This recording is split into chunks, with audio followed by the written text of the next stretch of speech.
जयराम जी की सभी को राधे राधे। जय श्री कृष्ण। आप सभी का स्वागत है हमारे यूट्यूब चैनल आरजे कथा कीर्तन में। आज हम मोहिनी एकादशी व्रत की कथा श्रवण करते हैं। बोलिए श्री विष्णु भगवान की जय, एकादशी महारानी की जय।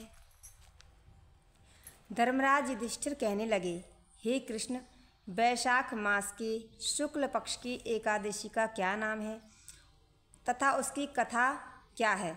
इस व्रत की क्या विधि है? सो सब विस्तार पूर्वक कहिए। श्री कृष्ण जी कहने लगे, हे धर्मराज, मैं आपसे एक कथा कहता हूँ जिसको महर्षि वशिष्ठ जी ने श्री रामचंद्र जी से कहा था। एक समय श्री रामचंद्र जी बोले, हे गुरुदेव, कोई ऐसा व्रत बताइए जिससे समस्त पाप और दुख नाश हो जाए। मैंने सीता जी के वियोग में बहुत से दुख भोगे हैं, अतः आप कोई व्रत बतलाइए। महर्षि वशिष्ठ बोले, हे राम, आपने बहुत सुंदर प्रश्न किया है। आपकी बुद्धि अत्यंत शुद्ध और पवित्र है। यद्यपि आपके नाम का स्मरण करने से ही मनुष्य पवित्र और शुद्ध हो जाता है, तो भी आपका यह प्रश्न लोकहित के लिए बहुत ही सुंदर है।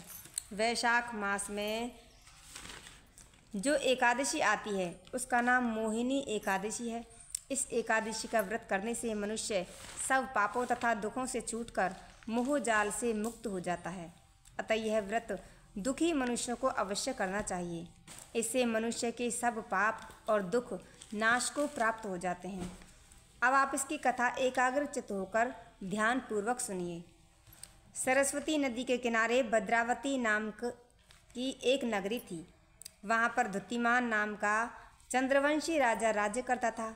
इसी नगरी में धन धान्य से पूर्ण पुण्यवान धनपाल नामक एक वैश्य भी रहता था। वह अत्यंत धर्मात्मा एवं विष्णु भक्त था। उसने नगर में अनेक भोजनालय, प्याऊ, कुआं, सरोवर, धर्मशाला आदि बनवाए थे और सड़कों पर आम, जामुन, नीम आदि के अनेक वृक्ष लगवाए थे। उस वैश्य के 5 पुत्र थे, सुमना, सद्बुद्धि, मेधावी, सुकृति और दृष्ट बुद्धि। इनमें दृष्ट बुद्धि नाम वाला 5वां पुत्र महापापी था। वह पितर आदि को नहीं मानता था। वह वैश्या और दुराचारी मनुष्यों की संगति में रहकर जुआ खेलता, पर स्त्रियों के साथ भोग विलास करता तथा मदमांस का सेवन करता। इनके अतिरिक्त अन्य अनेक कुकर्मों में भी वह अपने पिता के धन को नष्ट करता था। वैश्याओं के साथ उनके गले में हाथ डालकर फिरता रहता था। इन्हीं कारणों से उसके पिता, भाइयों तथा कुटुंबियों ने उसको घर से निकाल दिया और उसकी निंदा करने लगे। घर से निकाल देने के बाद वह अपने गहने और कपड़े बेचकर निर्वाह करने लगा। जब सब धन नष्ट हो गया तो वैश्या और दुष्ट संगी साथियों ने भी उसका साथ छोड़ दिया। अब वह भूख और प्यास से अत्यंत दुखी रहने लगा। अन्य कोई सहारा न देखकर वह चोरी करने लगा। एक बार वह पकड़ा गया, परंतु राज्य कर्मचारियों ने उसको वैश्य का पुत्र जानकर छोड़ दिया। मगर जब दूसरी बार वह फिर पकड़ा गया तो उन्होंने राजा के सामने उपस्थित कर दिया। राजा ने उसे कारागार में बंद कर दिया। कारागार में राजा ने उसको बहुत दुख दिया और कहा कि तू मेरी नगरी से निकल जा। वह नगरी से निकल वन में चला गया और वन में पशु पक्षियों को मारकर खाने लगा। कुछ समय के पश्चात वह बहेलिया बन गया और धनुष बाण लेकर पशु पक्षियों को मार मार कर खाने लगा। एक दिन वह भूख और प्यास से दुखित होकर खाने की खोज में फिरता रहा कि कौंडिन्य ऋषि के आश्रम पर पहुंच गया। उस समय वैशाख मास था और कौंडिन्य ऋषि गंगा स्नान करके आ रहे थे। उनके भीगे वस्त्रों के छींटे पड़ने से उसको कुछ सद्बुद्धि प्राप्त हुई और वह मुनि के सामने हाथ जोड़कर कहने लगा कि हे मुनि, मैंने अपने जीवन में बहुत पाप किए हैं और आप उन पापों से छूटने का कोई साधारण और बिना धन का उपाय बतलाइए। उसके दीन वचन सुनकर ऋषि कहने लगे कि ध्यान देकर सुनो। तुम वैशाख शुक्ला एकादशी का व्रत करो।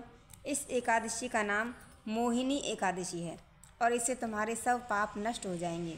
मुनि के वचन सुनकर वह अत्यंत प्रसन्न हुआ और उनके द्वारा बताई गई विधि के अनुसार उसने मोहिनी एकादशी का व्रत किया।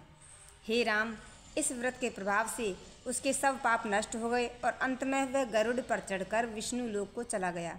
इस व्रत से मोह आदि सब नष्ट हो जाते हैं।